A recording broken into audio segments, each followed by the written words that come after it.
Catechism, the first and best and most definitive and most important catechism in the history of the Catholic Church. This according to Benedict XVI, who was the prefect for the Congregation of the Doctrine of the Faith when the 1993 catechism came out. He still felt that the Roman Catechism, which is to say the catechism from the Council of Trent, is the one most important, most definitive, universal catechism ever promulgated by the Roman Catholic Church. Now, the reason this is a little bit of a funny trick is because we've only had two catechisms that were universal in the history of the church. It was this one, the Catechism of Trent, as I'll be calling it for short, or the Roman Catechism. It still bears that moniker, which was published in 1566, and the Catechism of the Catholic Church, which was published in 1992-3 and revised several times immediately thereafter in 1997. So there's only two. It's first of two. And what I'd like to tell you right off the bat is that they are very, very, very different. The Catechism of Trent, I'm going to read you some of the history today, was actually ready to be published in 1564, just 1 year after the Council of Trent concluded, which was, went from 1545 to 1563. What you need to know about this, basically ready to go in Italian in 1564, 1 mere year after the Council of Trent, but not published because they had to translate it back into the ecclesiastical Latin. That took a year and a half, so it was 1566 pub date. It's a direct creature of the Council of Trent. This sets it apart as a more direct work product of that council, however you feel about the Council of Trent. We like it here on Rules for Retrogrades, from the 1993 Catechism, which is published almost 30 full years after the Second Vatican Council. It's not as closely linked a work product, and it's not nearly as powerful in its explanatory powers. I mean, think about it. I really want you to understand this. They set out to do wholly different things, this one and the one of over 400 years later from 1993. And this is the one that is really meant to be consulted as something to cover the explanatory gap when heresies were coming out in full force after the Protestant, sum of all heresies, set the Catholic Church on its defensive course and counteroffensive course, mainly under the pontificate of Pope Pius IV, who oversaw most of the Council of Trent. Well, guess what? St. Carlo Borromeo, Charles Borromeo, was the one who, in the minutes, I think in the 18th session of the Council of Trent, suggested this, and he was the nephew, Charles Borromeo, of Pope Pius IV. And of course, this would eventually be promulgated a couple short years, really 2.5 short years after the close of the Council of Trent. So it's done in direct lineage, as almost like a relatio paper. It's almost like the minutes of that council, much more like, some sort of faithful extension of the work of Sacrosanctum Concilium, if the work which gave us the Novus Ordo were faithful. It would be much more like that. Sacrosanctum Concilium from the Second Vatican Council called directly for a subcommittee, essentially. In this case, it was 4 cardinals and archbishops that set out to come up with the Catechism of the Council of Trent. It's much more like that if it were a faithful missal of Paul VI. That's a whole other question. Then it is like the Catechism of the Catholic Church, published in 1993. almost 30 years after the Second Vatican Council. As a catechetical matter, it's difficult because why do you really need a whole second universal catechism? These are the only two. It leaves most of the issues untreated here in the Roman Catechism. It rehashes some of them. It doesn't really address the specific issue anathematized at Vatican II because, oh, by the way, there was no specific issue anathematized at Vatican II. So the Catechism from Trent really makes a lot of linear, direct sense.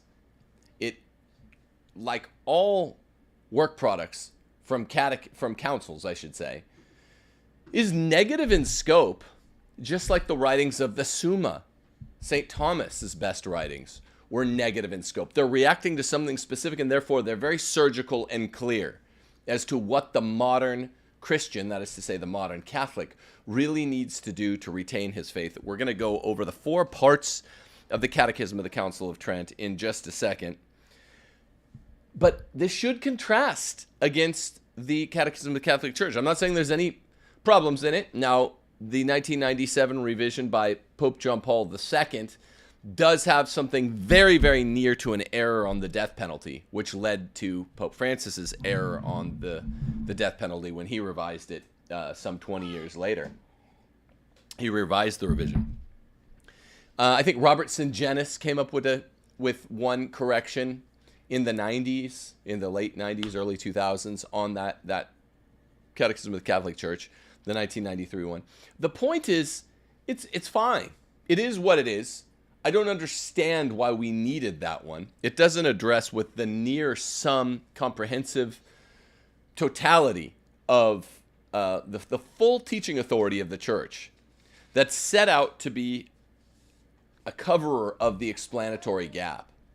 In a new era for the church, the Council of Trent was really, if you think about it, the Reformation of the church. It responded to heresies. Can I see?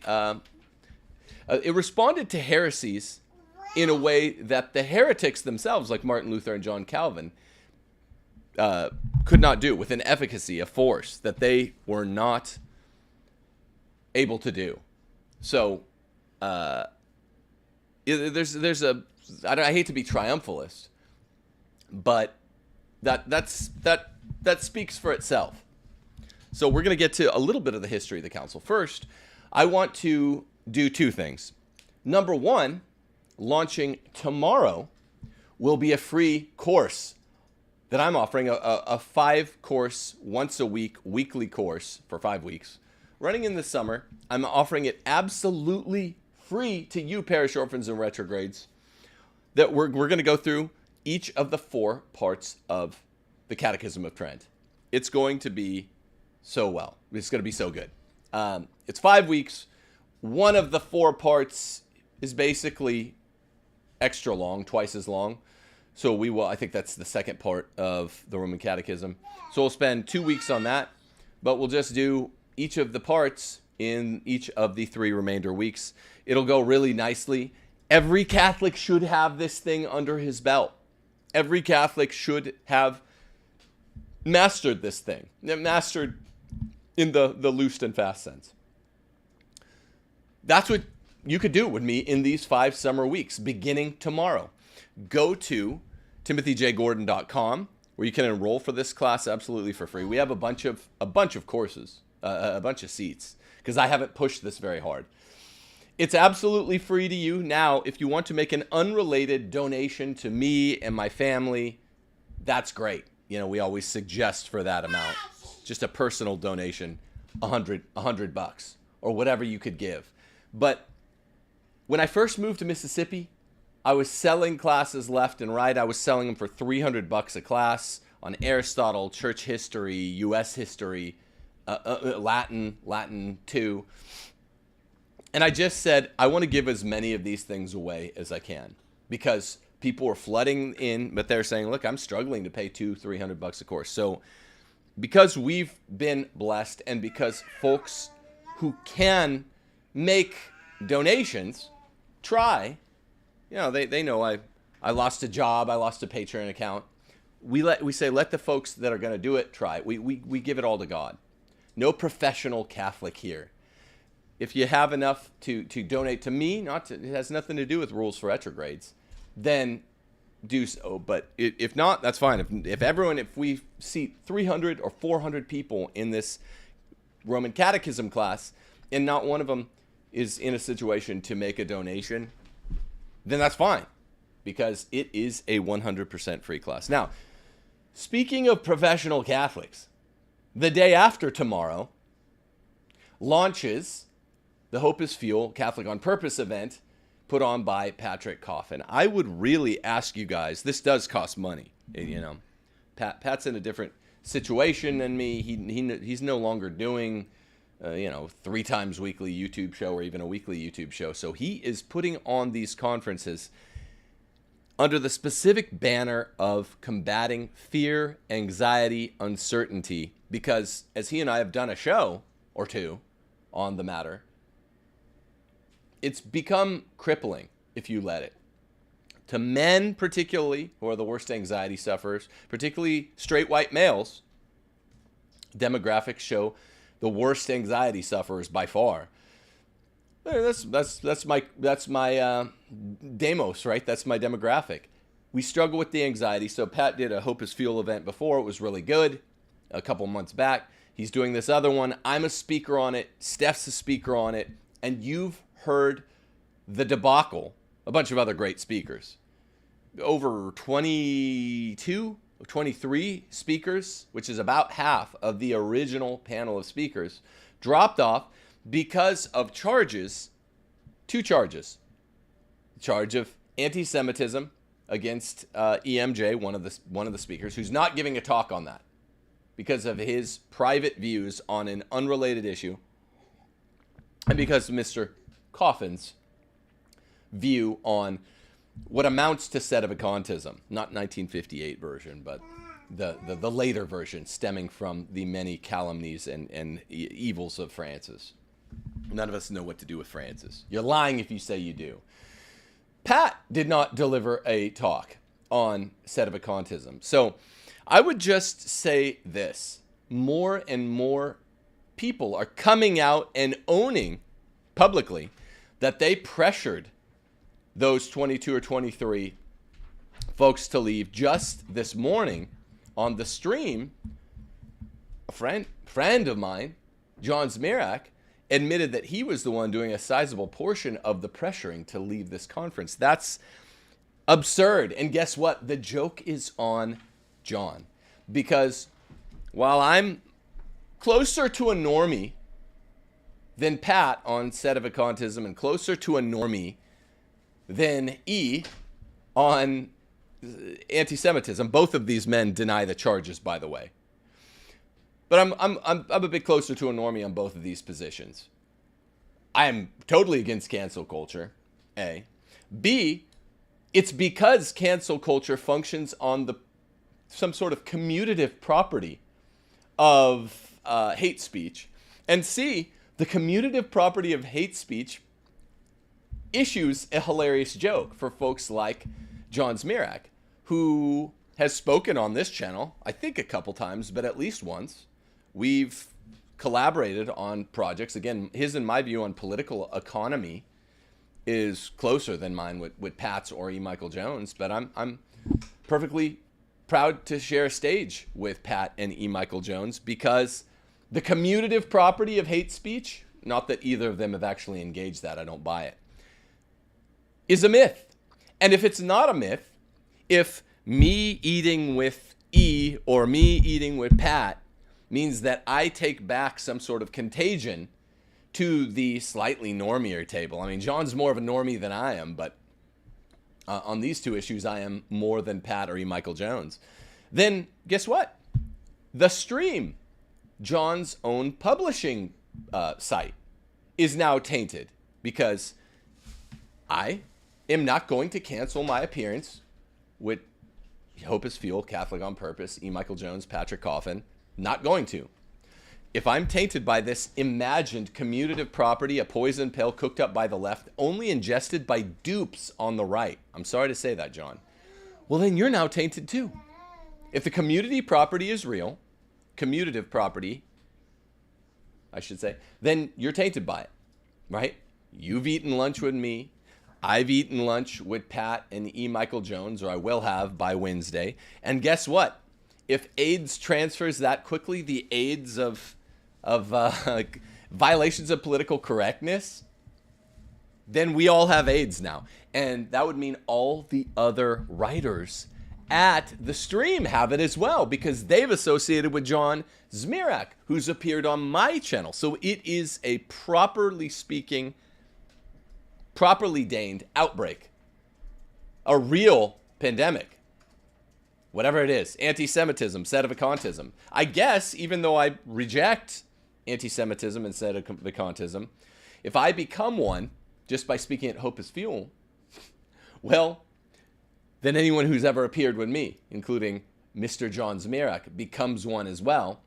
And anyone that's ever appeared with him, which includes Jennifer Roback Morse, one of the original first cancelers from the event, she's published at the stream. So she winds up a sedevacantist, anti-Semite, all the same. That's the joke, and it's kind of a hilarious one. It disproves the principle root and branch. This is a ridiculous notion. I tweeted, I should say, on Friday, an article where a New York church said something like, Christ is, I'll codify, Skittles. Artwork is something that we refuse, despite weak right-wing pressure groups, we refuse to take it down. The left never plays the game of canceling one of their own. They never do. They're winners. Only conservatives are that stupid. Right. Only conservatives are stupid, haphazard, foolhardy dupes sufficient to buy this poison pill of canceling people that are fellow travelers on the left or on the right, and to say nasty things about them just because you disagree about what to do about Francis. You disagree about Nostra Aetate, the church's legitimate, undeniable pivot on what to do about the people of the Old Testament after 1965. John Zmirak, I know this as a matter of fact. Well, unless it's another Zmirak. Let me read you a couple things he said. John has a very allergic response to strong public expressions of Catholicism. So much so that he winds up saying a lot of stuff that makes me think, aren't you proud to be Catholic? He does. He really does. Let me read you one of these things here. I want to get it going. Yeah. One of them, I guess I don't have it here. He says basically Catholics should all be proud to embrace the Enlightenment. I'm paraphrasing. Ugh. Which is horrible. You guys out there know what it was and what it rendered onto the faith.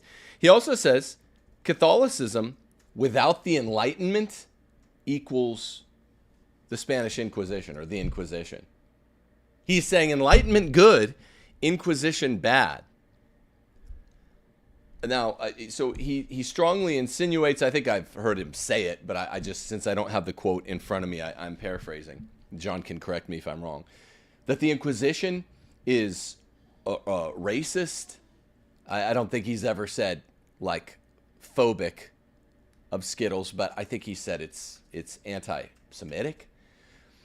So you're either one of these folks like John that typically pertain to that generation, but not exclusively.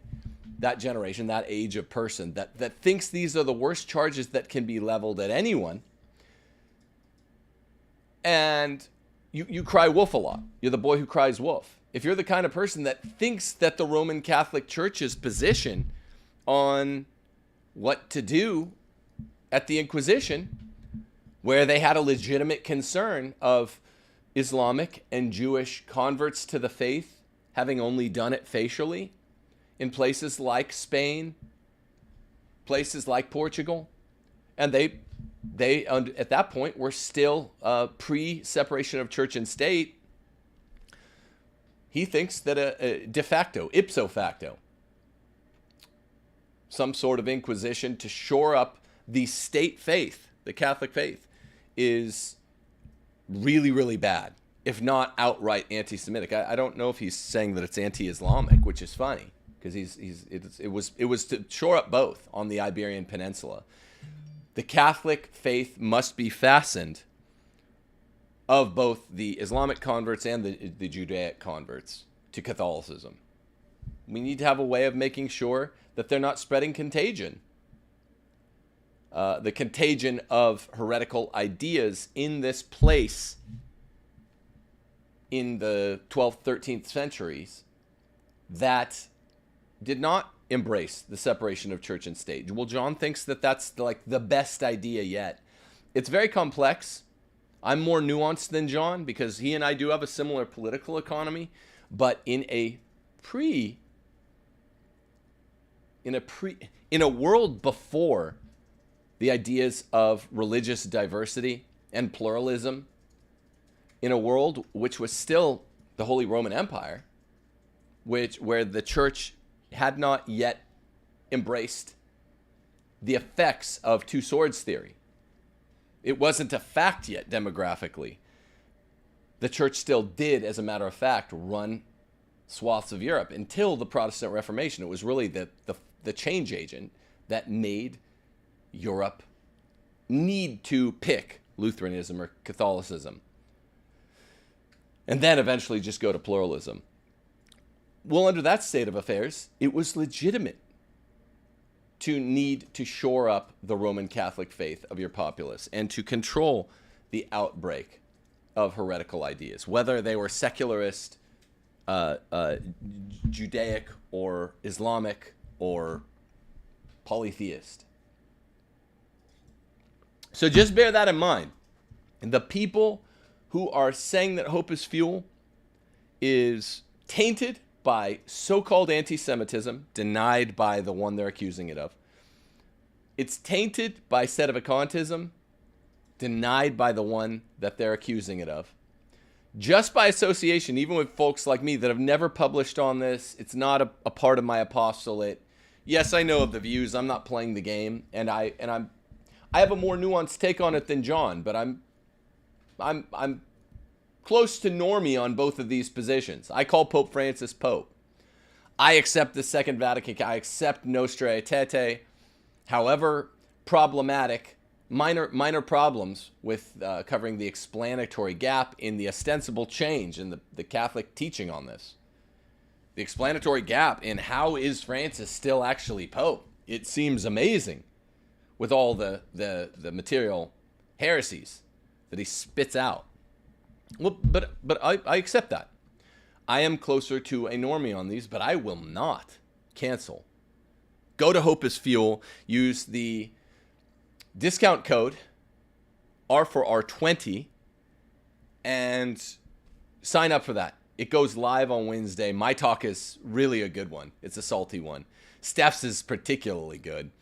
You got 35 other speakers. Most of the 22 or 23 that dropped off have been replaced by, in all honesty, much more exciting speakers. Much more exciting speakers. And you have strong cognitive dissonance on the part of those like, who I respect. Peter Kwasniewski, who jumped in the event after it became a brouhaha and then changed his mind. Who's pressuring him? That's weird. That's weird. That was recent. Peter Kwasniewski, Dr. Peter Kwasniewski, jumped in. He's like, I hate cancel culture. Sign me up. After Dr. Janet Smith had dropped out. And he's like, I'll take this heat. It might be too much. She should get out of the kitchen. Hold my beer. Hold my beer. I'm going in. And then he dropped out a couple days later. People are getting, it looks like, I'll say, people are getting threatened. By whom? By what? And Janet Smith had done the exact same thing. she published on Facebook a lengthy apologia for why cancel culture is stupid. I'm not giving into it. Here's why I'm doing it, even though I have, views probably as normy as John Zmirak's. I don't think John cares about the Pope. That's one thing. I mean, he doesn't like him, but I don't know if he's troubled by what this Pope means for Catholicism. John's more worried about E. Michael Jones. Father Spitzer said he was more worried about Patrick Coffin's views on the popes. But it's funny because in both Dr. Kwasniewski's apologia, double apologia for why he actually dropped out, he said it's not cancel culture. Dr. Janet Smith said, I'm dropping out even 2 days after I published a lengthy essay publicly saying this is stupid to be afraid of cancel culture. She dropped out, but she said it's not cancel culture. Maybe they sincerely, those two who are two of the sharper, probably the two sharpest of the ones that have dropped out. Spitzer's sharp too. I mean, these are all people I think invited on this show if they haven't been on. These are probably the three sharpest of the ones that dropped out. Most of the other ones that dropped out, it was like, good riddance. I was telling Pat, good riddance. But those three, it would have been nice to have because they're legitimately smart. Major cognitive dissonance. Yeah, they're not trying to shut down the event, at least Smith and Kwasniewski, but they are trying to cover their own six. And that's part of cancel culture. Don't pretend it's not. R4R20 discount code. Let's make this his best Hope is Fuel yet. He has another one planned for later in the summer. Don't let the false commutative property of ideology besmirch this great event. Don't do it. That false commutative property of ideology would go like this. Anyone that you've sat next to on a bus, shared a hotel room with, shared a dais at a conference, at a philosophy conference. I've presented it at APA conferences, and it's never assumed that my philosophy paper has anything even to do with the other one, save for a pros and equivocal. Equivocal in all ways aside from one common topic.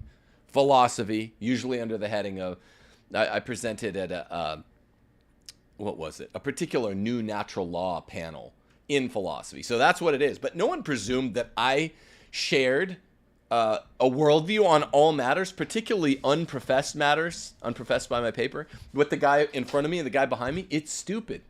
But if that commutative property is real, like I said before, well then John Zmirak is now an anti-Semite sedevacantist, and so is everyone who's ever published at the stream.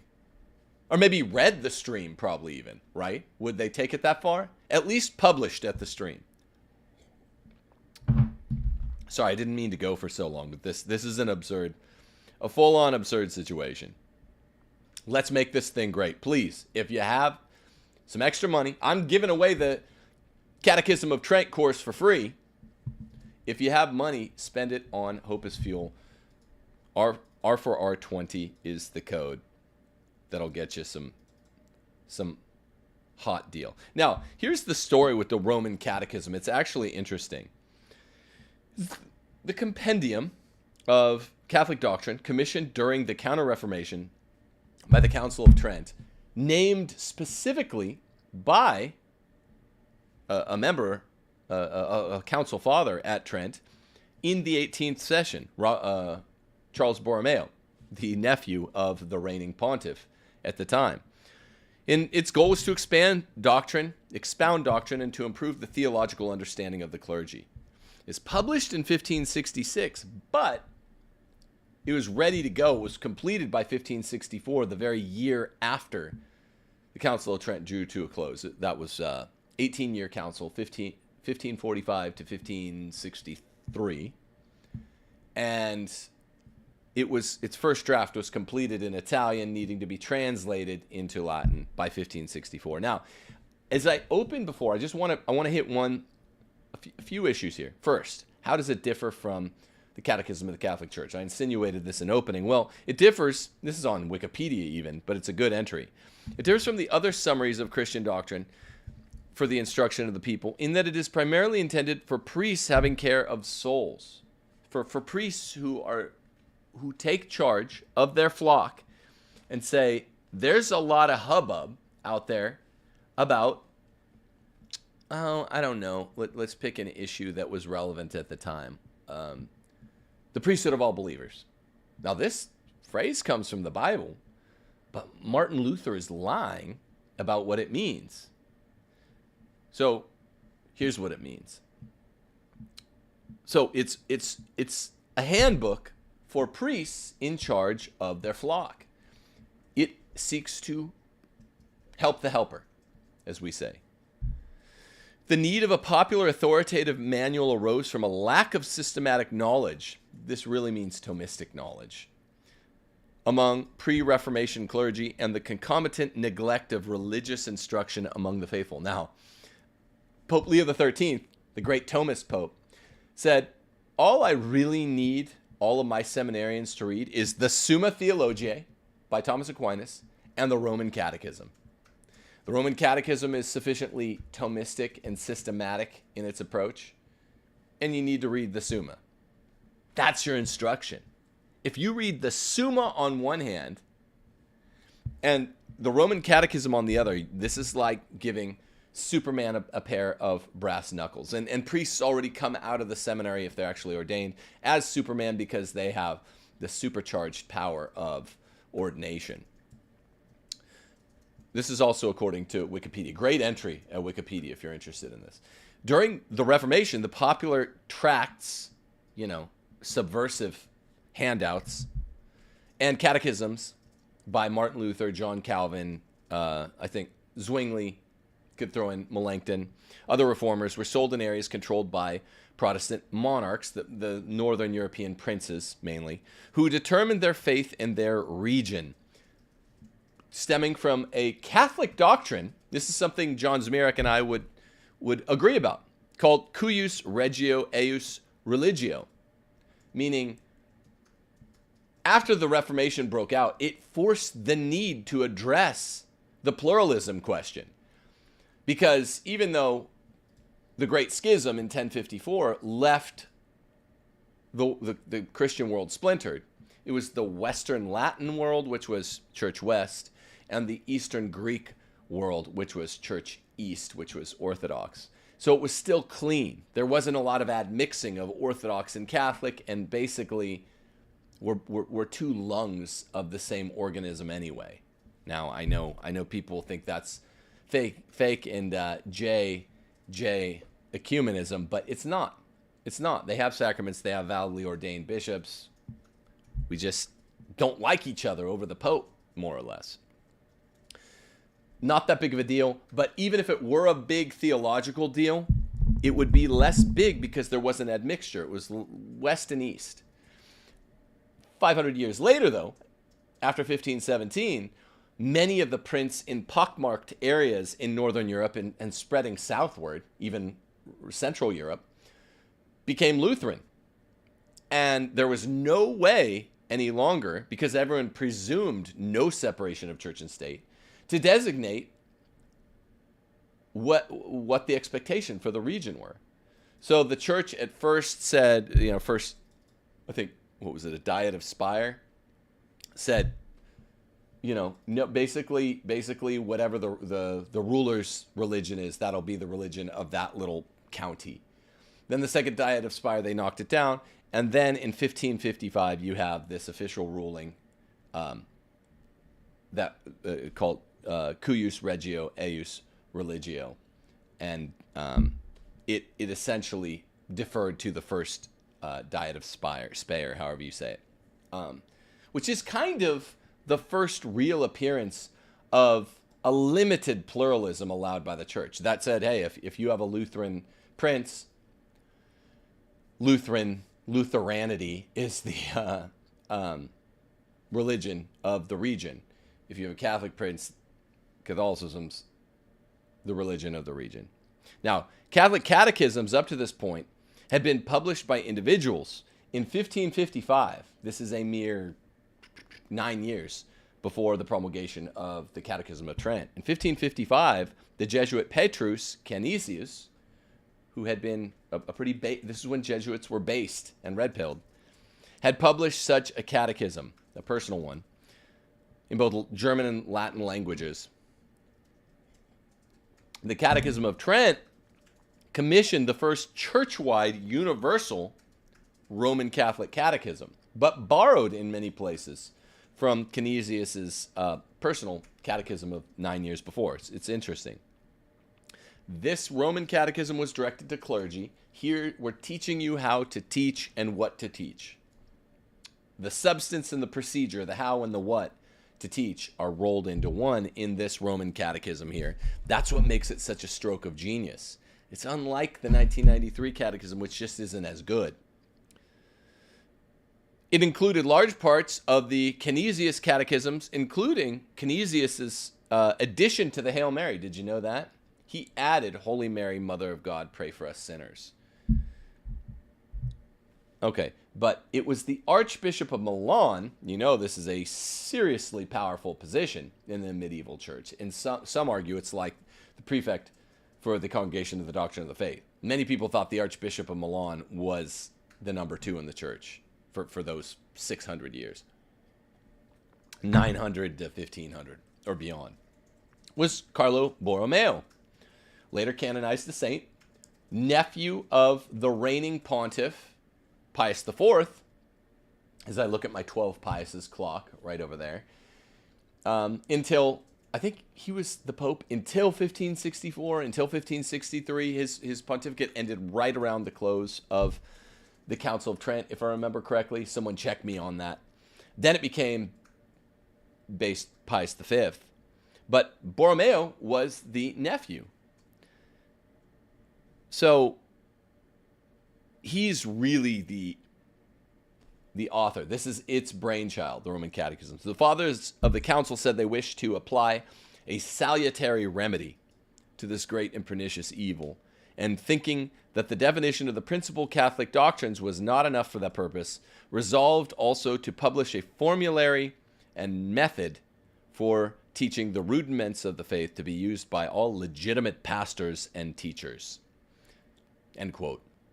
This resolution, I'm still reading from Wikipedia, was taken in the 18th session of the council itself on February the 26th, 1562, right before they closed up shop, on the suggestion of Charles Borromeo, who was then giving full scope to his zeal for the reformation of the clergy, the right reformation, the reformation claimed by the rebels, who were not Catholic reformers. They were just heretics, plain and simple.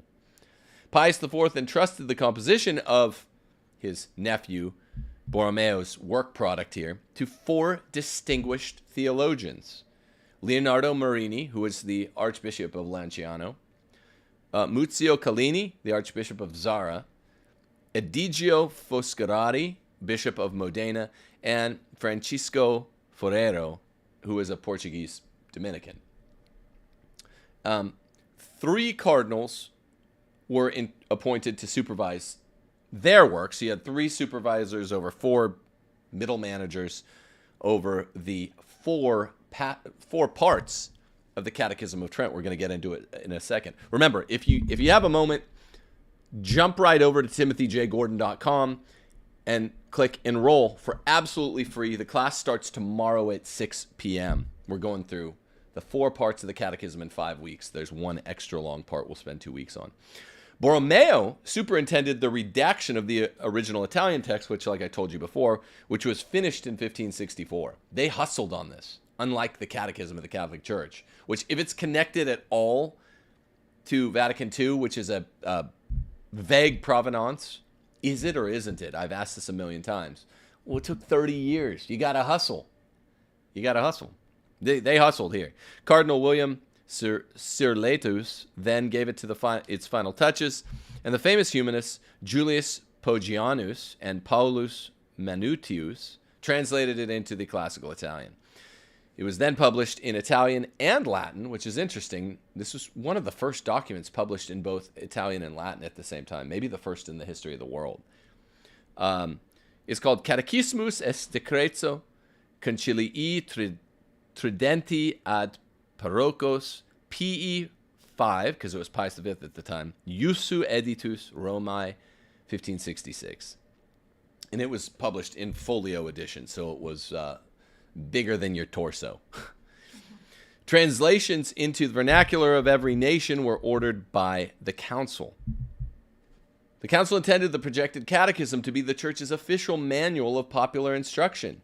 The seventh canon, De Reformatione, of session 24 runs, quote, that the faithful may approach the sacraments with greater reverence and devotion. The Holy Synod, that's Council of Trent, charges all the bishops about to administer them to explain their operation and use in a way adapted to the understanding of the people. So they're being pastoral, don't you know? To see, moreover, that their parish priests observe the same rule piously and prudently, making use for their explanations, where necessary and convenient, of the vernacular tongue. Oh my gosh, I thought trads didn't do this. I thought Tridentine stuff is anti-vernacular. No, not at all. And conforming to the form to be prescribed by the Holy Synod in its instructions for the several sacraments, the bishops shall have these instructions carefully translated into the vulgar tongue and explained by all parish priests to their flocks. This sounds both vernacular friendly, pastoral. They're meeting, they're confronting folks at the fringes of society. This sounds like something Francis says that trads who love the Catechism of Trent never do. Now, in our closing section, I'm going to tell you what the 4 parts of this thing are. The first part, which is beautifully written, on the Apostles' Creed. The second part, on the sacraments. The third part, on the Decalogue, the 10 Commandments. And the fourth part on prayer, especially the Lord's Prayer, the Our Father. And I think the sacraments, part 2, is the long part. We'll spend 2 weeks on it. Or is it the Decalogue? I think it's the sacraments. The Apostles' Creed, by the way, listen to the beautiful explication of the Creed. Now, the chief truths which Christians ought to hold are those which the holy apostles, the leaders and teachers of the faith, inspired by the Holy Ghost, had divided into 12 articles of the Creed. 12ness is important. There are 12 articles of the Creed, and it's insinuated at the Catechism of Trent that the 12 articles of the Creed were specifically drafted by each one of the apostles. It's a theory. For having received a command from the Lord to go forth into the whole world as his ambassadors and preach the gospel to every creature, Pope Francis, they thought it advisable to draw up a formula of Christian faith, that all might think and speak the same thing, the Catholic thing, and that among those whom they should have called to the unity of the faith, no schisms would exist, but that they should be perfect in the same mind and in the same judgment. This profession of Christian faith and hope, drawn up by themselves, the apostles called a symbol. Doesn't mean what postmoderns think a symbol is. They called it this either because it was made up of various parts, each of which was contributed by an apostle, 12 parts, 12 apostles. I like that. Or, another theory, because by it, as a common sign and watchword, they might easily distinguish deserters from the faith and false brethren unawares brought in, adulterating the word of God from those who had truly bound themselves by oath to serve under the banner of Christ. It's just beautiful stuff. And it's explanatory in a way you don't even begin to get that kind of explanatory power in the Catechism of the Catholic Church in 1993. It's like, oh, I didn't know that about the Creed. I never even thought that the Apostles' Creed was 12 parts, 12 apostles. Beautiful. But also the other theory presented by the Catechism of Trent as to why it's called a symbol by the apostles is that they wanted to make plain who the heretics were. I'm paraphrasing now. That's exactly what the second theory is. They wanted to make plain who the schismatics were. This is why, again, to revisit that other topic I've dealt with in today's show, politically correct boomer conservatives, who are not politically correct on other issues, on Islam, say, they get worked up about the Inquisition in Spain, saying that it was hateful and divisive, and and the church grossly overstepped its boundaries by, in the Iberian Peninsula, I should say, checking that Islamic and Jewish converts to Catholicism were sincere in their conversions. Well, in an integrated church-state world, this makes a lot of sense. It's highly, highly, highly consonant with the Apostles' Creed, which is a symbol because it was probably drafted 12 apostles, 12 parts, and because they wanted to make it very clear that no Catholic could deny any of those 12 parts of the creed. Are secularists in Spain and Portugal following this? Are Jews who claim to be Catholic? Are Muslims who claim to be Catholic? Well, some people are really embarrassed by the Inquisition. Some people are really embarrassed by the Galileo affair. Some people are really embarrassed by the Crusades. Some people are really embarrassed by our Roman Catholic faith. And I'm not talking about the subverter of our Roman Catholic faith named Pope Francis, who specifically contradicted the whole point of the Catechism, which is to spread the faith into all corners of the globe. He says, convincing others of your faith is a sin against ecumenism. He says proselytism other times, but he says convincing others of your faith, which is precisely what the Catechism of Trent says the goal of it and the faith is writ large. Francis calls that a sin. Well, yeah, John Zmirak's embarrassed by Francis, and I like John, and we agree about a lot of other stuff on political economy. He's not embarrassed only by Francis. I think he's embarrassed politically by Francis. But sometimes, I'm not sure exactly where he's at on the Crusades, but usually those who condemn the Crusades are the ones that condemn Galileo, or the Galileo affair, the ones that condemn the church on the Inquisition. They're the ones that think the Enlightenment is good, which Jonah Goldberg says John Zmirak does. He quotes him. I didn't find the exact primary source, but it's consistent with what I know of John. And that just means that you're theologically embarrassed of the church, and I'm not theologically embarrassed of the church. This is where you hash out who's really Catholic, the Catechism. And I know there's another universal one, but it's not nearly as comprehensive. Cardinal Ratzinger himself said this is the one to go to. That's why we're offering a course on it. Will I ever offer a course on the 93 Catechism? Probably not. It's way longer. This is way shorter. It's got 4 parts. We're doing them in 5 weeks. Jump in now. Go to timothyjgordon.com. Click enroll for this free course. Are we putting it in the show notes, Steffi? Yes, and it'll be, it's in chat, the link, and I'll put the link on the show notes on the video for those who will be watching this video after it airs live. All right, we're still reeling from, I think, less than 6 months ago losing our Patreon account. So if you can, because you know I do good faith effort, all I can to make all of this stuff free. Not everyone can do that. But if you can, donate while you're at timothyjgordon.com. That's strictly to me, the man who lost my Patreon account. I'm asking extra at the same time that I'm giving a free thing, but it has nothing. The two have nothing to do with each other. If you need to take this course, and I suggest you take it with your whole family if your kids are age 5th grade or above, take this course. We're going through basically the entire Catechism of Trent. It's free. And you sign up on timothyjgordon.com if you have the money. Would love a personal, purely donative donation that's unrelated to that.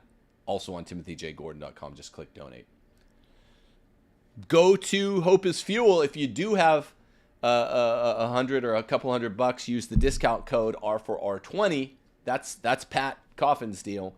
Me and Steph gave speeches at it. Steph's is really dynamite. It's really funny. Do those things. My class begins tomorrow, Tuesday. Hope is Fuel begins on Wednesday.